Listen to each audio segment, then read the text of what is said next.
Hello, friends. Good evening to everyone to this series that, as you know, we have started. This is a 4-5 series.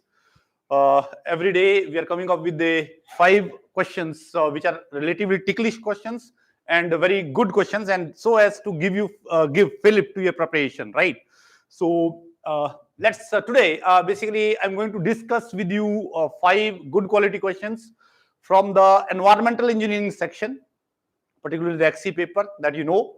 And in that, there is one topic called as global and regional environmental issues.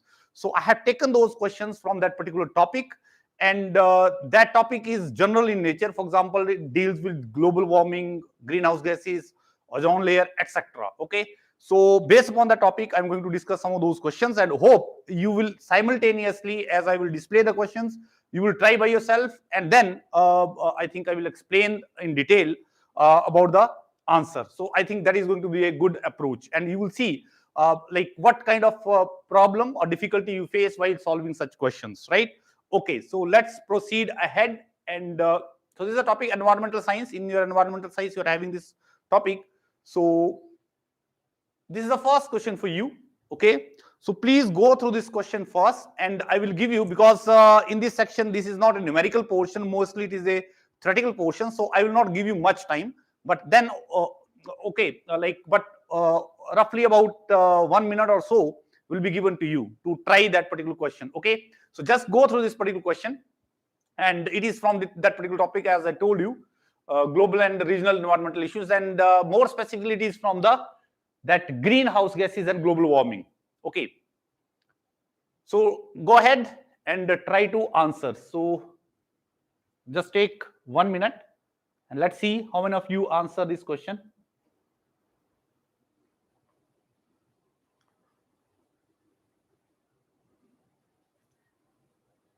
You can just put in the comment section the answer for this question.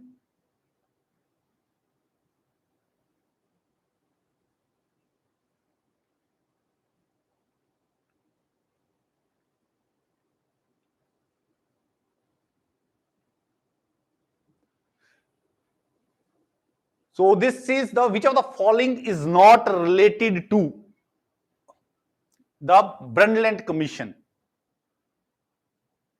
So still you have few seconds, so you can try, and then I will explain you.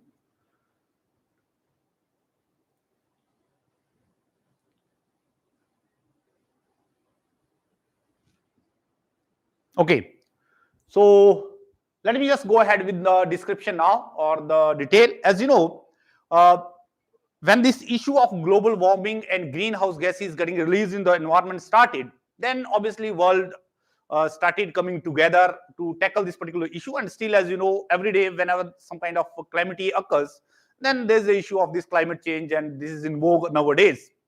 So this Brundtland Commission, basically, that was established by the UN, United Nations, in 1986, basically. Now, the story started from 1972. So there are few dates which you need to remember, rather not dates, or rather you have 2 years that you need to keep in mind regarding the greenhouse gases, release of greenhouse gases, or climate change, where the meets have taken at the global level. So first meet that took place at the global level to tackle this issue of climate change was in 1972. That was the Stockholm Conference, right? As you know, it is the capital of Stockholm is the conference. It's the capital of Sweden. And after that meet, so that meet was simply related to the initial steps. The world, like all the countries, came together and they started discussing, okay, these are the issues that we need to tackle and all those, but no concrete steps were taken. And then issue again went away, because this was the one meet that took place. And then again in 1986, then United Nations again took a step, and they formed a commission, right? Commission, as you know, is a group of people to carry out a particular task, and a person is will be heading that particular those group of people who are dealing with that particular task. So that commission was given a name called as Brundtland Commission, because the name came from the Brundtland. Brundtland here stands for the name of the person who was heading that particular commission. So in 1986, basically, this United Nations established this particular commission and gave certain kind of mandate. And the mandate was that they were asked, that this commission was asked to go around the world and see, after 1972, nothing happened. So That is why the United Nations took the step in 1986 again, right, to make the world aware about this particular situation of climate change and all that, right. So this commission was given the mandate that go around the world and find the areas, particularly the critical areas where the environmental degradation is taking place. That means the areas where the environment is getting degraded because of the different human activities. So basically, this was the mandate or the work that was given to this Brundtland Commission. So now let us go one by one and let's see these statements, and I will explain these statements also. It published a report popularly known as Our Common Future. Now see, when obviously you set up a particular commission, then it is going to make a report. So this commission also give a name, a report, and this report was known as Our Common Future. And rather more appropriately, it was the detailed name of Our Common Future, the report of the World Commission on Environment and Development, right? That was a detailed name, but okay, it is more popularly known as Our Common Future. So this was the report given by this Brundtland Commission. So this statement is correct, but he is asking you to find out the statement which is not correct. Go to the next one. It was led by the Norway Prime Minister. Now, who was this Brundtland? So basically, he was the Prime Minister of Norway only. So this statement is also correct. Now, go to the next one. That is the United Nations appointed this commission to find the critical areas of environmental degradation around the globe. So as I explained to you in the beginning, this was the mandate that was given to this particular body or the commission to go around the world and see how basically different activities around the globe are, particularly the human activities, are influencing the environment in a negative way. So this is also correct. Now, the last one is that it proposed for the first time the concept of sustainable development. Now, in this question, normally, sometimes students get confused with this statement of sustainable development, right? The way they see this statement, it proposed the area for the first time, the concept of sustainable development. It is not that the sustainable development concept was proposed by this commission first time. This concept existed prior to 1986. It was over there. We were knowing that this sustainable development concept is there. But basically, this particular commission highlighted this concept. So there is a difference being proposing a concept and highlighting that concept. So basically, the concept of sustainable development was already in place, but basically this commission highlighted this concept of sustainable development. I think you may be knowing what is sustainable development. Is simply any kind of development or that is being done by humans that should be in such a way that you should fulfill your needs, present needs, as well as you should care about the needs of the future generations without compromising their ability to meet their own demands.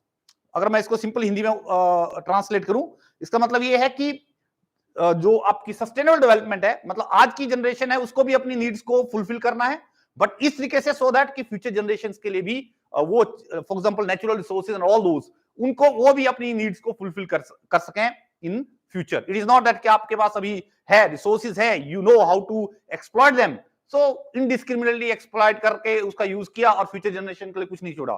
So that is not the sustainable development. So ऐसी development which sustains for the future generations also.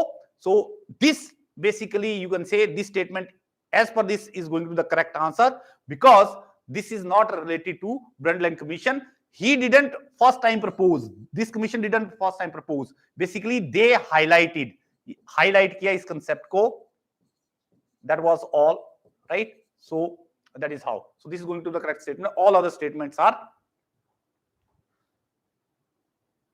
not okay. So the same thing has been mentioned to you over here, and I almost explained you all these things. And over here, see, this is the, I think this is not pretty clear, but this is another Europe, you can say. These are countries over here. So over here is very pretty clear. So first conference, so you have to remember those years also. As I told you, first conference on the environment that took place in 1972 in Stockholm. Then this Brundtland Commission 1986 was established, and it was headed by what? Norway Prime Minister. Complete name was Gro Harlem Brundtland. And okay, I told you the complete name of the report was Our Common Future, report of the World Commission of Environment and Development. See, this commission, one more thing that you need to remember over here, what is the alternate name of the Brundtland Commission? Because he can also specify or give one statement, the name of the Brundtland Commission. Another name of the Brundtland Commission was what? So you should also remember that. So the alternate name of this particular Brundtland Commission is the World Commission on the Environment and Development, right? So just keep this in mind, that this World Commission on Environment and Development and the Brundtland Commission is same, only difference being that this is because he was heading this, so therefore it is popularly known by this particular name. The research brought the concept of sustainable development to the fore.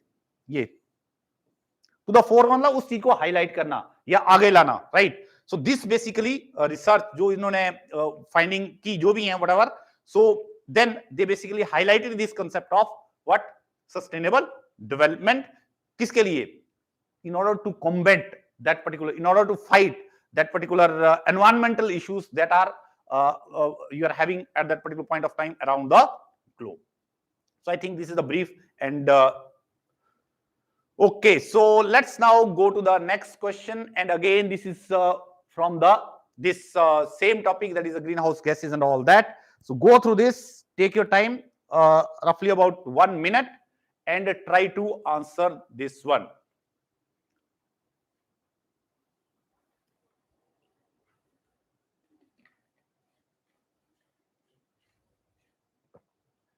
So any of you can answer?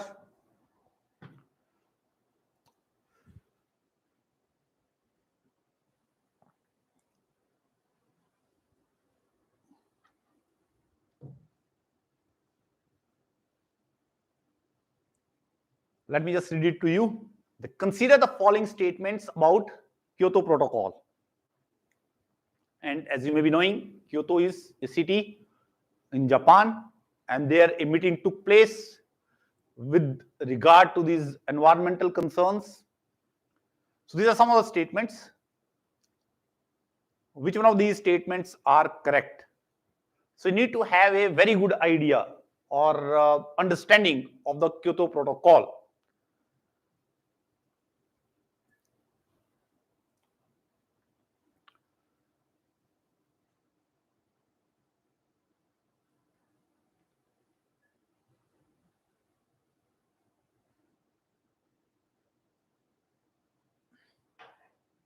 Okay, so be fast.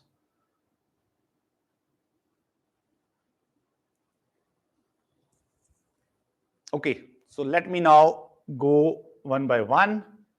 Now again, the sequence of the events is very much important.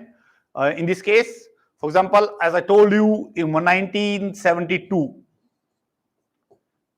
you had a Stockholm conference related to environment. Then 1986, you had the Brundtland Commission, World Commission on Environment and Development. And after that also there was one more significant meet that took place, that was, we called it as Rio plus 20, right? So Earth Summit also we call it. Why we call it as Rio plus 20? Because that took place 20 years after 1972. So that means basically this meet took place in 1992 after the first summit, and sometimes because it took place in the place called as Rio de Janeiro in Brazil, so that is why sometimes this is also known as Rio 20, और इसको हम Earth Summit भी बोलते हैं, Rio Earth Summit भी बोलते हैं, right? So this is also the one of the most important meet. So this is the, and then after that, because in this meet also no significant steps were taken, but yes, the world was brought together and some discussion took place, but concrete target were not given with respect to the release of the greenhouse gases into the environment, right? So उसके लिए again there was a meet, एक और meet हुई that took place in 1997, and this meet took place in the city called as Kyoto in Japan in 1997. And in this summit, in this meeting, basically some concrete targets were given to the countries with regard to the release of the greenhouse gases into the environment, right? As you know, global warming is the issue because of the release of the greenhouse gases into the environment. So we want to contain that. We want to reduce the release of the greenhouse gases into the environment. But initial meetings were, you can say, all these meetings basically set the platform to bring the world closer, to bring the countries together, so that concrete steps, target can be given to the countries to reduce the release of greenhouse gases. And that those targets were framed in the meeting that took place in Kyoto in 1997. So ये sequence आपको बहुत clearly पता होनी चाहिए, right? सो हर एक के ऊपर वो क्वेश्चन फ्रेम करेगा आपके लिए. He can frame the question on this meet. He can frame the question on this meet, which I have already discussed with you. He can also frame the question on this Rio 20 meet, and also in any of these meets that are after even Kyoto also, but particularly those who are that are significant, not every meet. Now let's see the first one. The Kyoto Protocol was adopted in Kyoto, Japan in December 1997 and entered into force in February 2005. Now I think इतना अगर तो आपको याद रहेगा ही रहेगा. Basically, if you remember this sequence, and obviously in 1997 this must have adopted this particular Kyoto Protocol or this meet, some kind of agenda that must have been adopted over there in 1997 only. So and entered into force in February 2005. For this, you need to have a little bit detailed knowledge of this. Briefly, I am going to discuss with you in the next slides. So this statement is basically correct. See the next statement. The protocol places a heavier burden on developed nations under the principle of common but differentiated responsibilities. Now, ये बड़ा important part है आपका common but differentiated responsibilities term जो आपको Kyoto protocol में appear होगा. See, in Kyoto Protocol, we are saying that concrete targets were given. So, when you are going to give the concrete targets, those targets should be based upon what? Now, they are based upon the concept of this common but differentiated responsibilities, meaning कि जिसने जो responsibility है greenhouse gases को reduce करने की, greenhouse gases के release को reduce करने की, that is common to all throughout the globe. कोई भी कंट्री है, so all of them have to make their efforts in order to reduce the release of greenhouse gases into the environment. तो आपकी responsibility किसकी होगी? Common है. पहली बात तो ये this responsibility become common of all Nations, but at the same time it is differentiated also. Differentiated means you cannot have the same, every country cannot have the same responsibility. Common तो है but same नहीं हो सकती. Reason being the different countries have released different amount of greenhouse gases into the environment. For example, if you talk about developed countries, they started their development earlier than the developing countries, so they have released a huge amount of greenhouse gases into the environment. So they carry the heavier burden, they carry the greater responsibility. So जो target दिए जाने चाहिए, ज्यादा target किसको दिए जाने चाहिए? They must be given to the developed countries because they have released a larger proportion of the greenhouse gases into the environment. So that is the meaning of this. That is it places heavier burden on developed nations. Particularly we call them as a industrialized nations under the principle of this किसके? Common but differentiated responsibilities. Clear? As I explained you. USA has ratified the Kyoto Protocol. Now ये statement आपको देखनी है whether, so it means ये statement and ये statement they are correct. Let's see the USA has ratified the Kyoto Protocol. See, USA has not ratified. Ratified mean when we gave the target under this particular protocol, basically obviously it was the developed countries to which the targets were given. Developing के लिए नहीं दिए गए शुरू में. अभी जो बाद की मीट्स होंगी I will discuss over there, तो उसमें टारगेट दिए गए हैं. For example, you have been particularly the Paris climate deal we are going to discuss at a later stage. But Kyoto में mostly it was the developed nation to which जिनको आपने targets दिए कि you have to reduce a certain amount of greenhouse gases by certain amount over a period of time and something that way. But जो meet में आए तो ये this USA, but इन्होंने जो है वो फाइनली जो इसको साइन नहीं किया, रेटिफाई नहीं किया. They didn't agree upon it and they didn't मतलब जो टारगेट से उनको कभी फुलफिल किया ही नहीं. And also same is the case with Canada. Canada ने साइन किया एंड लेटर दे रिट्रैक्टेड, वो वापस उन्होंने दोबारा जो है वो विड्रॉ कर लिया. So and if you just follow those this current affairs or something like that, then if you remember that this Donald Trump जब वो अपने टेन्योर में थे, that time he also withdrew from one climate deal called as Paris climate deal. तो Paris climate deal 2015 में sign हुई उस deal. That means even after that also, so he said that okay, we cannot compromise with the developmental needs of US and all that. So he was thinking of withdrawing from that particular deal. But as of now, they didn't withdraw. But at least, for example, new regime came, and now they are okay. Maybe thinking of going ahead with that or something. But so that is how the situation of this. So basically, yes statement. This statement is also what USA has ratified, has not ratified. It has not never agreed to this particular protocol. Now let's see the protocol defines 3 flexibility mechanisms that can be used by next 2 parties in meeting their emission limitation commitments. Now ये आपके लिए confusing हो सकता है अगर आपने ढंग से इसको study नहीं किया है तो. For example, he is mentioning that this defines a flexibility mechanism that can be used by next 2. अब ये next 2 और next 1 क्या है?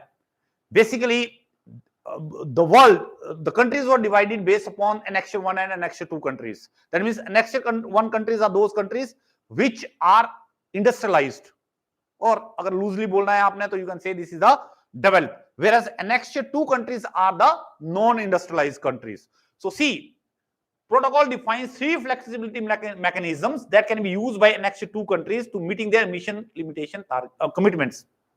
इसका मतलब ये हुआ कि जिन कंट्रीज को टारगेट दिए गए, they were also given some kind of the ways to fulfill those targets. So this statement is related to those. That means how to achieve those targets, these countries was given the ways. But as I told you, in Kyoto Protocol, targets were given to the developed countries, that is the no industrialized countries. But industrialized countries, they fall under which bracket? They fall under the bracket of annexure 1, not the annexure 2. Annexure 1 or annexure 2 is simply the list of countries. Like annexure 1 में ये countries and annexure 2 में ये countries and all that. So it means annexure 2 countries से को लेना देना था ही नहीं in terms of the binding targets.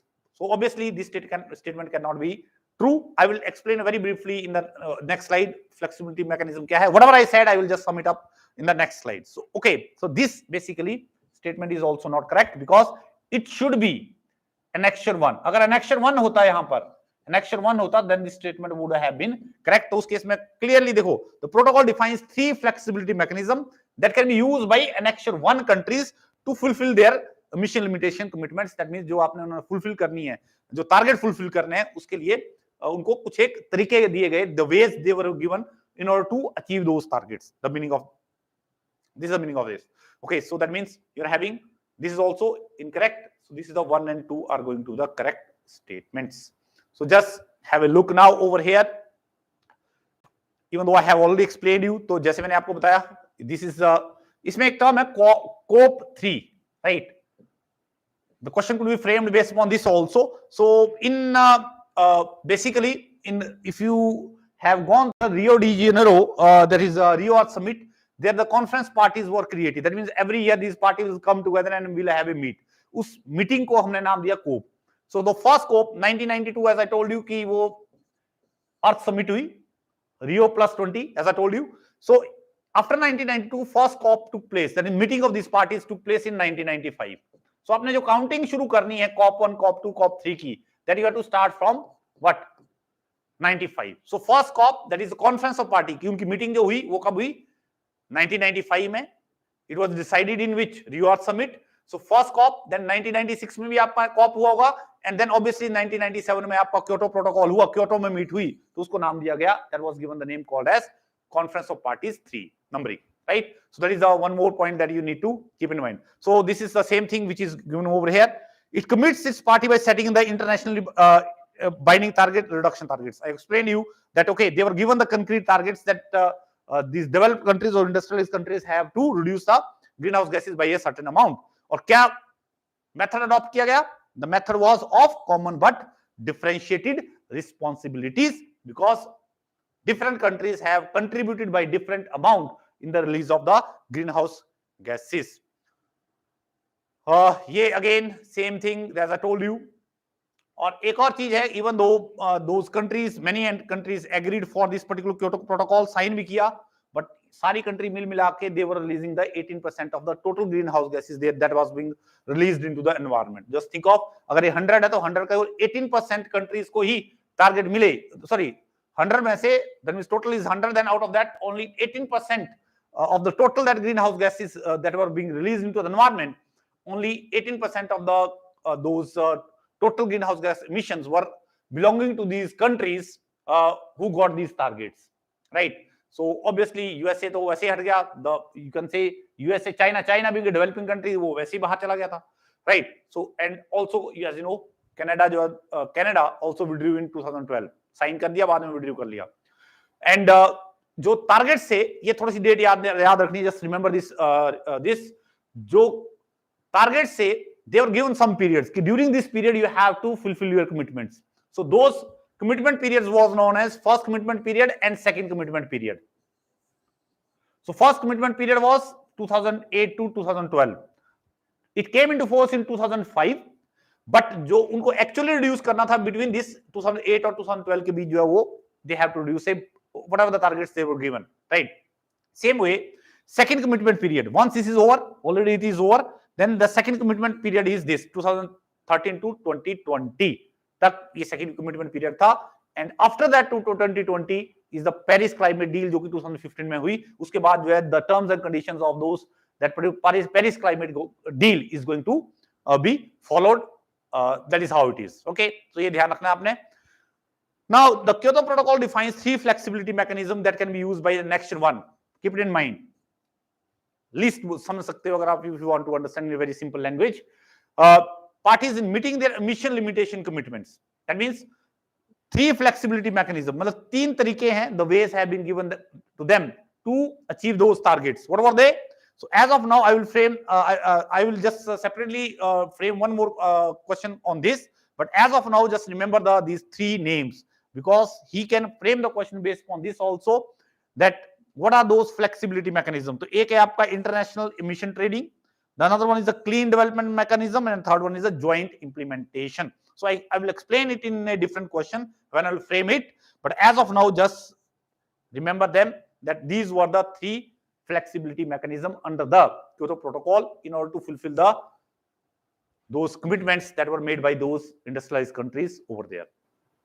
Okay, so I think in addition to whatever I had in this question, I also discussed with you a few more additions which are going to be helpful for you. Okay, so go to this question now. So just go through this and try to answer. Seems like lengthy. It's not that lengthy, right? But okay, go through it and take your 1 minute.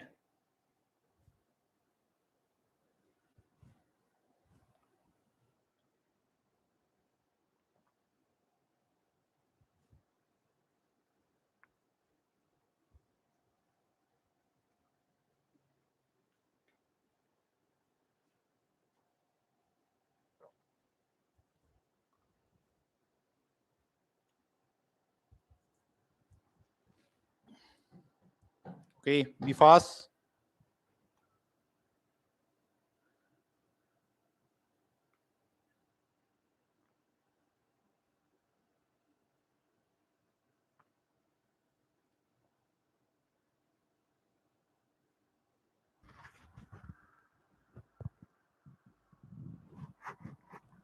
Okay, so this is related to the greenhouse gases.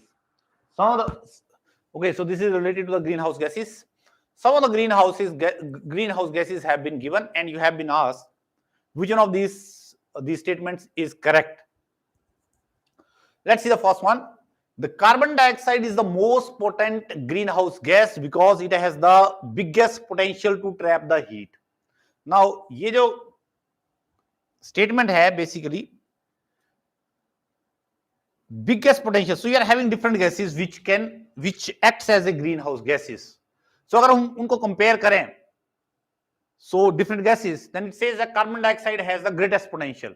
By same amount, अगर मैं same amount carbon dioxide लूं और same amount में दूसरी gas लूं, so it says that carbon dioxide will produce the larger amount of greenhouse effect or greenhouse effect compared to the other gases. But it is not the case. Okay. See, so this statement is basically not correct.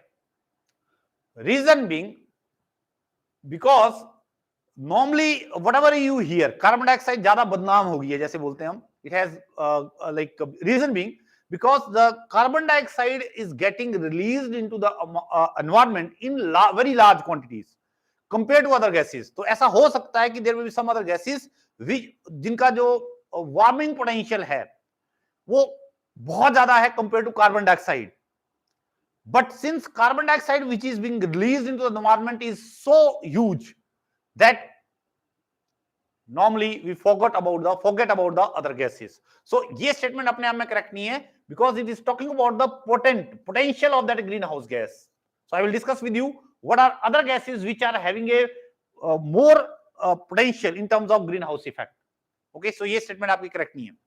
Methane is more potent than carbon dioxide, but is present only in small quantities in the atmosphere. This is also correct. अगर आप methane की overall वो भी देखोगे, क्या कहते हैं, natural presence also and otherwise also which you hear about. So methane is present in a very small quantities in the environment when compared to the carbon dioxide. But the effect of methane in producing the greenhouse effect is far greater than the carbon dioxide. Okay, how much is that? Roughly, I will give you the data. I will discuss in the next slide. So, ये statement basically, आपकी this statement is not correct. This is correct. Carbon dioxide is most important greenhouse gas because it remains in the atmosphere for an extremely long period. अब ये statement correct है कि नहीं? See, most important है वो, ये most potent gas नहीं बोल रहा है. He is saying most important greenhouse gas. Why it is most important greenhouse gas? Reason being, पहली बात तो ये है कि once you release the carbon dioxide into the environment, it is going to stay over there for so many years, for a very long period. So at the same time, और साथ में greenhouse gas है, तो एक तो greenhouse gas और अगर once released, then it is going to be over there in the atmosphere for a longer period of time. And हम क्या कर रहे हैं? We are releasing, by burning the fossil fuels, we are releasing a huge amount of carbon dioxide into the environment, and therefore what? अगर हम इस explanation को देखें, then based upon that, this is the correct statement. Is the most important gas है, greenhouse gas है, because it remains in the atmosphere for a longer period. Longer period तक है, then obviously that greenhouse effect is going to be for a longer period. That means overall warming of the globe is going to be for a longer period. That is the meaning of this. As a greenhouse gas, nitrous oxide is more potent than carbon dioxide and methane. तो ये तो factual information है that you need to know, right? More potent. कि इनमें से तीनों में सबसे which gas is having the largest potential in order to produce a global warming or in order to produce the greenhouse effect? Then obviously nitrous oxide is going to have. So ये factual information and this statement is basically correct. So which one of these are correct? So 2, 3, 4. Where is 2, 3, 4? So this is going to be the correct answer. Now, whatever I explained you, I will brief it up in the next slide. And in addition to it, you are going to have one more term that you should know, that how do we basically.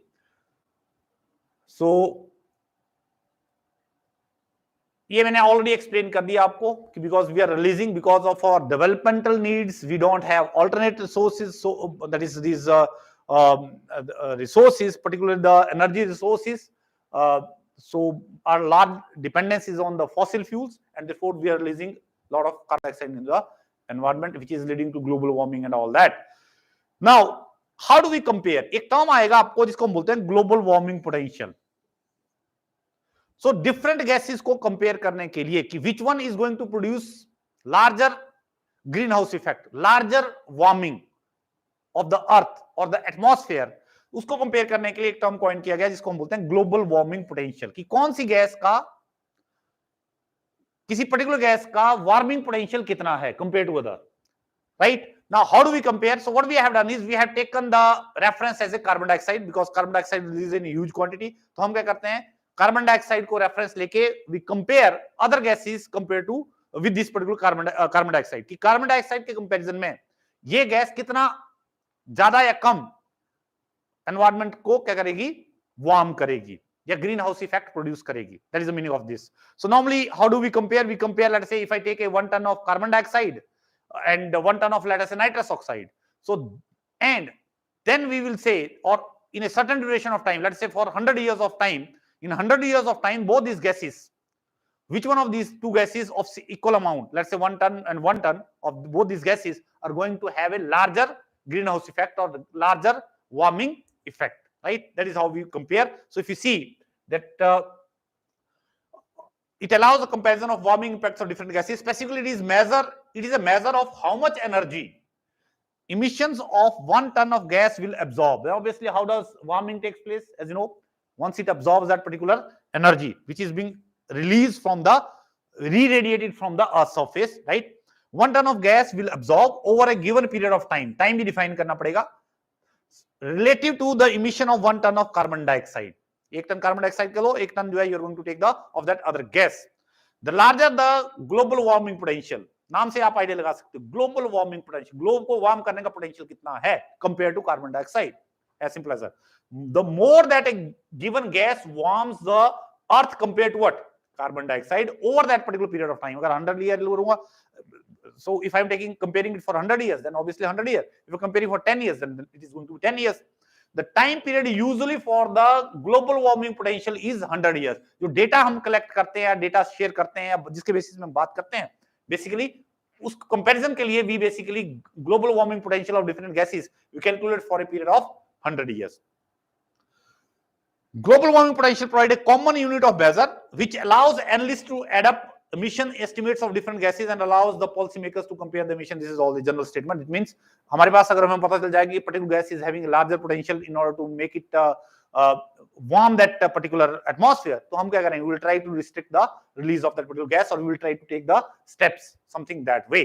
एक तो हो गया ये. अब एक term पता चल गया आपको. If you once you came to know what is global warming potential, then these are the different gases. Carbon dioxide का हमने एक ले लिया. We are going to take the, क्योंकि ये रेफरेंस है, right?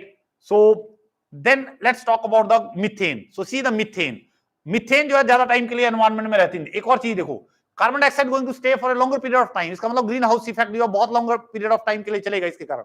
But methane it stays in the environment for a shorter period of time. इसलिए it's not of that much concern as of carbon dioxide, right? So lesser time, almost अगर आप इसको देखोगे something about 10 years or so. Yes, methane emitted today lasts about a decade. केवल एक decade, 10-12 साल या 15 साल तक रहेगी आपके एनवायरमेंट में, राइट? सो इसीलिए अगर रिलीज हो भी गई, even though we are not releasing in that amount, but if you got release, even then we know that okay that will be within the environment, it will be absorbed and get settled. So therefore we are not that much concerned. We are concerned. Concerned क्या है? क्योंकि ये जो it has a global warming potential 28 to 36 times more than you are having that of the carbon dioxide. तो इसलिए अगर हम बहुत ज्यादा क्वांटिटी में रिलीज करेंगे तो शॉर्टर पीरियड में आपकी वार्मिंग क्या होगी? ज्यादा होगी, क्योंकि ये larger amount of that radiations को क्या करेगा? एब्जॉर्ब करेगा. That is the meaning of this. It also absorb much energy than carbon dioxide. Net effect is shorter period and all that. Okay, then one more gas is over there, nitrous oxide.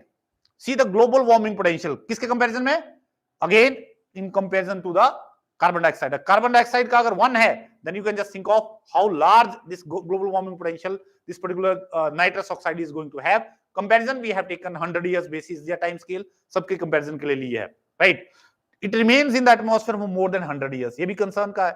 ये तो फिर भी larger, even more than maybe roughly more than 400-500 years or so. So ये इसका भी जो significant आपका 100 years है, right? So but nitrous oxide का जो release है compared to these carbon dioxide and all that is relatively less. Now you must have heard some of the compounds that we are using, particularly in the ozone. जब depletion है उससे related बात करते हैं, refrigeration etc. में जो use करते हैं, there we are having like chlorofluorocarbons. ये आपने must have studied in case of ozone depletion, hydrofluorocarbons and hydrochlorofluorocarbons and all those these all the sulfur hexafluoride, all these. इसका नाम याद रखो. You need to remember them. In any case, you are maybe studying these all these in ozone depletion and all that. But इनका जो warming potential है, see what is mentioned over there. These gases can be in the thousands or tens of thousands. Carbon dioxide के comparison में इनका potential to produce the warmth, to absorb the energies, so huge even compared to these. So इसीलिए ये जो है, even many of these gases if you see, they are the ozone depleting substances. For example CFCs. So ozone depleting substances तो हैं ही हैं, साथ में क्या है? They are also the greenhouse gases, potential greenhouse gases. Anyway, chlorofluorocarbons, as you may be knowing, now they have been phased out, but overall idea you need to have the how this, so relative comparison आपको पता होना चाहिए. The question could be framed. Okay, so alternate way में भी और भी question frame किया जा सकता है. So I think then you will be able to answer this question. Let's now move on to the next now. This one, just go through this. Okay, so this is also related to the same topic. So just go through it, take your time. 1 minute or so.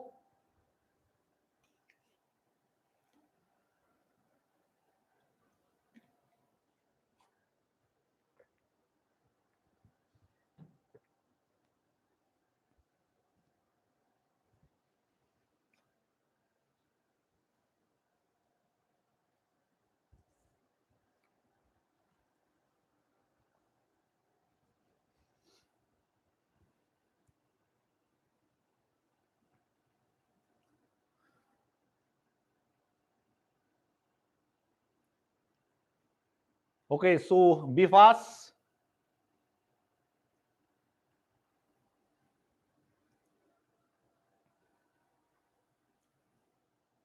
Okay, so let me now explain it. Due to their extensive rice cultivation, some regions may be contributed to global warming. To what possible reasons or reasons is this attributable? So it says that, okay, because of rice cultivation can lead to the global warming. If I say that way, that's what this statement is saying. कि rice cultivation जो है वो क्या कर रही है? Can lead to the global warming. So how is it related to that? So what are the reason? अगर कर रही है, obviously he is saying कि rice cultivation is basically also responsible for global warming. तो क्या करें? Rice खाना छोड़ दे? So what are the reasons? पहले reasons देख लेते हैं. First one reason that he has given is the anaerobic condition associated with the rice cultivation cause the emission of the methane. तो anaerobic condition क्या है? पहले ये पता होना चाहिए. And obviously he's saying that because we go for the rice cultivation, so methane is released into the environment. And I have already discussed with you in the last question, methane is a potent greenhouse gas. Good. A large amount of global warming potential है. So now basically aerobic or anaerobic conditions. Aerobic, presence of oxygen. Something or a reaction or something in the presence of oxygen. Anaerobic, in the absence of oxygen. So basically what happens is in rice fields, as you are having a waterlogged soils. Waterlogged soil may not be the correct word, but mostly because the paddy है that जो paddy field में आपको you need a large amount of water. So when you are having a large amount of water in the soil, so basically the oxygen present is not in sufficient quantity. So that is why we call it as an anaerobic condition exists. So marshlands और ऐसे waterlogged conditions और भी ऐसी जगह हैं जहां पर marshland जहां पर आपका ज्यादा पानी है उस लैंड के ऊपर, so उसको वहां पर भी क्या होगा, anaerobic conditions may exist. Same happens in the beneath the ocean floors, right? Ocean floors के नीचे भी क्या होगा आपका, you're going to have the anaerobic conditions, sufficient amount of oxygen will not be present. So now in those conditions which are we calling them as anaerobic conditions, some kind of bacteria proliferate over there. Bacteria हैं जो कि anaerobic conditions में exist करते हैं, and those anaerobic conditions में वो क्या करते हैं, वो डिकम्पोजिशन के दौरान क्या करेंगे, they are going to release the methane. Whatever the matter that you are having, आप इसको वैसे ही फेंक दोगे तो क्या it is going to decompose, the bacteria उसके ऊपर फीड करके उसको जो डिकम्पोज करते हैं, different gases are released. So over here also in the waterlog condition जहां पर वाटर ज्यादा है तो वहां पर भी बैक्टीरिया एग्जिस्ट करते हैं, the kind of we call them as anaerobic bacteria. And those bacteria while decomposition, जो organic matter है उसको decompose करने के दौरान क्या रहे हैं, they are going to basically release the methane. So basically this is the reason, मतलब ये justify कर रहा है कि क्यों जो है वो global warming contribute कर रहा है, because methane is getting released because of anaerobic conditions which exist in that particular conditions. Let's see the second statement. When nitrogen based fertilizers are used, nitrous oxide is emitted from the cultivated soil. So I hope all of you may be knowing the nitrogen cycle. Right, so obviously अब देखो इस case में क्या बोल रहा है, when nitrogen based fertilizers, obviously जो fertilizers का यूज है, न्यूट्रिशन जब हम देते हैं तो obviously mostly it is the nitrogen based fertilizers only. So when you will provide the excess amount of nitrogen in the soil, then obviously जो larger amount of जो there is high possibility of releasing of nitrous oxide into the environment, और nitrous oxide जो environment में release होगी, you know that this is a very potent greenhouse gas. So this is also the correct statement. So both of these statements are going to be the correct. So you need to know the basic. अगर आपको basic पता है तो you can answer, otherwise you cannot answer this particular question. So that means basic means you should have studied it in detail, that what are the potential sources of release of these particular more potent greenhouse gases into the environment, right? The same thing has been explained to you over here. That means, for example, aerobic environment क्या होता है? Presence of free oxygen. Anaerobic digestion, right? Microorganism, basically he's talking about the this is those bacteria and etc. So वो क्या करते हैं? They are basically going to degrade, decompose the organic matter which is present and all that. So वहां पर जो है वो क्या करेंगे? कहां पर? See the situations. Some soils, कहां पर? Paddy fields, excess water है जहां पर, lakes में हो जाएगा, ये ocean floor में हो जाएगा, something, दो situations वहां पर इस तरह की एक्टिविटी होगी, और जिसको which will release the marsh gas, इसको alternate name as you may be knowing. Same way nitrous oxide भी, as I explained you, potential greenhouse gas है and all that. So excess amount of nitrogen हम soil पे डाल रहे हैं तो this is going to release. So both of these basically, so correct answer is going to be which one? I think I mentioned C. Okay, right. Let's move on to the next question. So go through this and take 1 minute and then try to answer.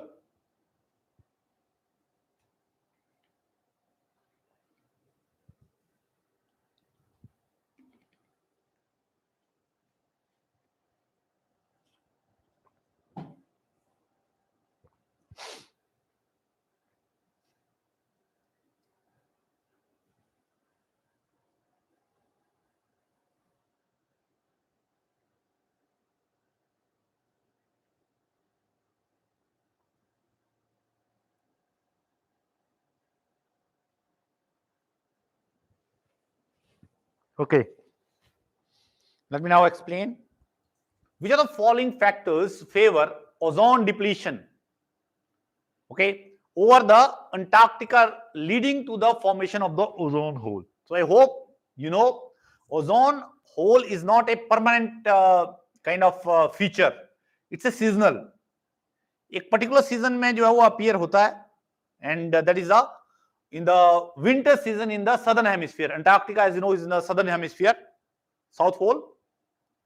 So why it happens that way? Why it happens that way in that particular region only, in that Antarctica region only? So he has given some of the reasons, that these are the possible reasons which lead to the formation of that particular ozone hole in the Antarctica in that particular winter season in that particular hemisphere. Polar stratospheric clouds, absence of sunlight, free chlorine radicals. See, basically all of them are the correct. All of them are basically responsible for the creation of the ozone hole in that particular region. Why? That I can explain you in the next slides. So ये तीनों को relate करेंगे हम with the help of picture. I will explain you this polar stratospheric clouds. Basically, polar stratospheric clouds mean formation of the clouds. Polar mean polar area में, stratospheric in the stratosphere, that the second layer in the Earth's environment, clouds कि उस region में जो cloud formation होती है, that is responsible for that. Okay, absence of sunlight कि Antarctica region में जो है वो absence of sunlight है, and free chlorine radicals जो कि present हैं. So are they responsible for that or not? So first of all, you should know that this is the circulation of the wind circulation pattern across the globe. ये general जो wind circulation pattern है, that you may have studied in your like this high school level and all that, but we are not going to study it, but just to make you recall, okay, this is somehow. That means throughout the globe, anywhere, whatever the अगर आप कुछ भी release करते हो, that may be circulated throughout the globe, right? That is the basic theme that we have to carry from here. आपने चाहे equator में कुछ release किया, so maybe over a period of time this may be circulated even to the poles or maybe to the other part of that whole world, right? So this is the thing. It means, so ozone depletion is because of some of the these elements or some of those compounds that we are releasing into the environment, which are damaging that particular ozone, which is in the stratosphere region. As you know, you are having a layer. So, whether that you are releasing it in Africa or India or maybe at Russia, wherever you are releasing those compounds will be taken into the atmosphere and assume they will be broken down. जैसे height पे जाएंगे तो वहां पर आपका जो है you're going to have a UV light. It is going to break those elements, particularly those refrigerants, chlorofluorocarbons, as I gave you the example, which have been now phased out. I'll talk about the Montreal Protocol also over there. जब आप height पे जाओगे, नीचे lower level पे UV rays are not that strong enough to decompose those elements. For example chlorofluorocarbon है, जैसे freon है, जैसे मैंने रिलीज कर दी यहाँ पे, आपके एसी से रिलीज होगी, गैस लीक होगी एंड ऑल थिंग. सो अगर वो आपकी जो रिलीज होगी तो यहाँ तो that is not going to break down, but as it will go with the help of this particular wind circulation, if you go into the upper atmosphere, there it is going to be broken down, and those like chlorine, bromine, etc., these are the elements which basically break down those this. So those will be released in that particular atmosphere, and therefore will react with this particular ozone and break it up.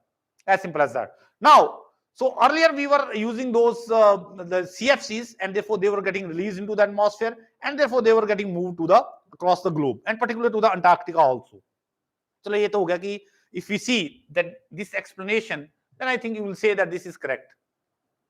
You will say free chlorine radicals. What are the free chlorine radicals? This is the chlorine atom which is getting released into the atmosphere. It means this is also responsible. Bromine is responsible, right? So they are responsible. So this correct statement is correct. So why only polar stratospheric clouds? Now see, winter में conditions develop हो जाती हैं यहाँ पर southern region में, particularly Antarctic region में सर्दियां हैं, और जो विंड पैटर्न ऐसे हो जाता है कि आपके क्लाउड फॉर्मेशन होती है, और यहां पर जो विंड है वो क्या करती है, सर्कुलेट होती रहती है, keep on circulating over here. Now think of a situation, chlorine bromine that you have released and now they have reached over here in a very cold atmosphere in the winters. Those chlorine bromine may be trapped in that particular region. So ये अगर trap हो गया यहां पर तो they will keep on circulating over here.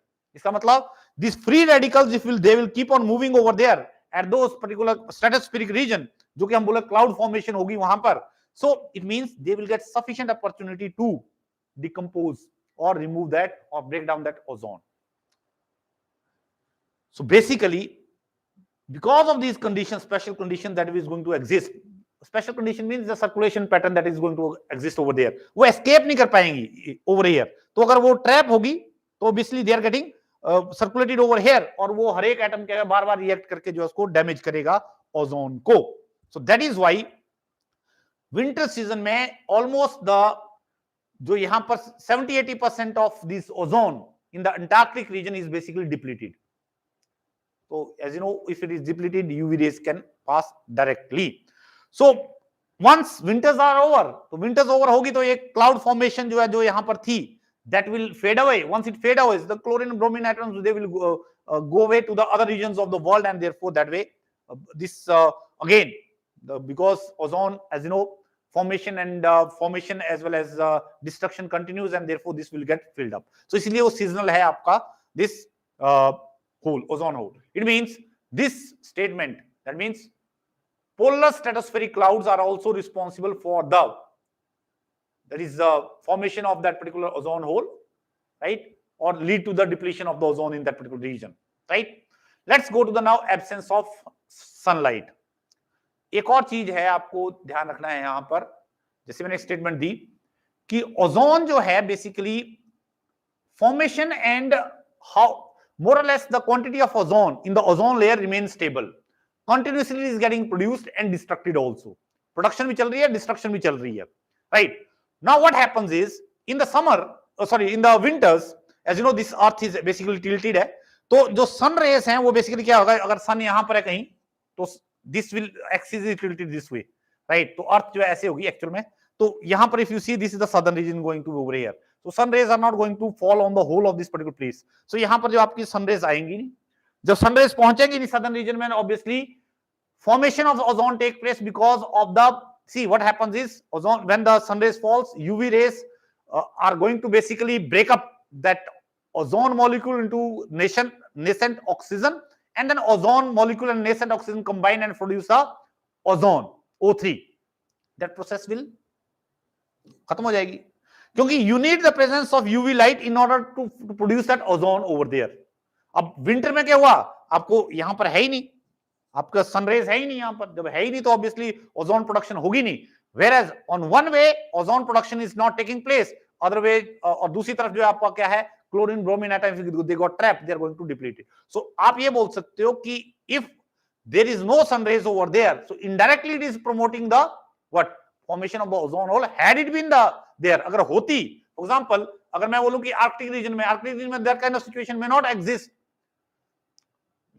that means same situation is in terms of the sunlight, तो same ही situation है, but in terms of polar stratospheric clouds it is not the same situation.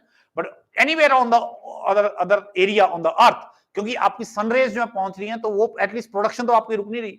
सो अगर production stop कर रहे हैं तो indirectly what you are doing is you are basically, और दूसरी तरफ आपने डिस्ट्रक्शन जो है वो प्रमोट कर दी, तो obviously it is going to what delete the deplete that particular ozone in that particular region. So you can say that absence of this particular sunlight in that region for like particular 6 months and so is basically going to help indirectly in the depletion of that particular ozone in this. So all these conditions basically they are favoring the depletion of that particular ozone. So this is going to be 1, 2, 3, whatever. This is B is the correct option. So I have mentioned already over here.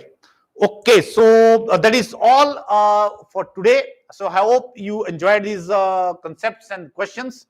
And on the similar lines, I will be taking up these questions like of relatively more difficulty, where you will get confused until and unless you have that in-depth knowledge of that particular topic. So as I told you, I have started with this topic. So like next time also I'm going to discuss with you the ozone layer and other environmental related issues. Okay, so till then, bye. Thank you.